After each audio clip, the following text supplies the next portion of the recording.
Отбасы берекелі бірлік бар жерде болады. Балаларым осы бағытта тәрбиелеп жатырмын. Қазір 77 жасқа кеттім. Жолдасым 75-те. 28 жылдан бері бірге отбасымыз үш қыз тәрбиеледік. Осындай тәрбие беріп, осы балдарымыздың аузы бір. Отанымыз гүлдене берсін. Бәрі осындай отбасылар болып жетісе берсін.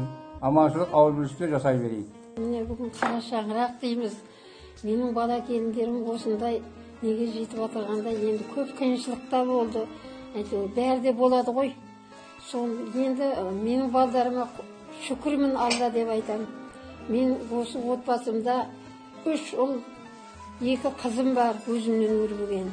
Құдайға мың шүкірмін Алла. Олардан көрген 23 немерем бар. Немереден көрген 8 шөберем бар. Құдайға мың шүкірмін. Алла тағала осы күнге жеткеніме қиыншылықта болды, қуанышта болды осының ішінде енді. Осы менің енді айтатын болсам, осы қара шаңырақтан бәрі аттанып, бәрі де сол енді өзі семья болып жатыр ғой. Құдайға мың шүкір. Осы менің қуанышымда осы шек жоқ. Отбасында 2 ұл, 2 қыз, келін және немерелер тәрбиелеп отырған аналардың бірімін. Отбасы құндылықтарын өте қатаң сақтаймын деп айта аламын. Қыз тәрбиесіне аса көңіл бөлемін. Себебі қыз бала болашақ ана, ала берді ене, ал қыз тәрбиесі ол ұлт тәрбиесі. Отбасында ешқашан жоқ деген сөзді немесе құрысын деген сөздерді қолданбаймыз.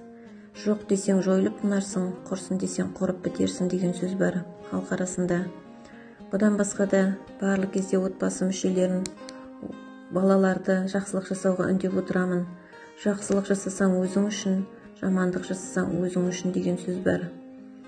Өзіміздің іс-әрекетіміз арқылы оларға үлгі бола білуіміз керек.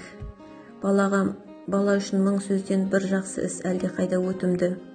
Сондықтан біз өз перзенттерімізге, оларға өзіміздің іс-әрекетімізбен, сөйлеген сөзімізбен, жүрген жүрісімізбенен үлгі бола білуіміз керек деп айтамын.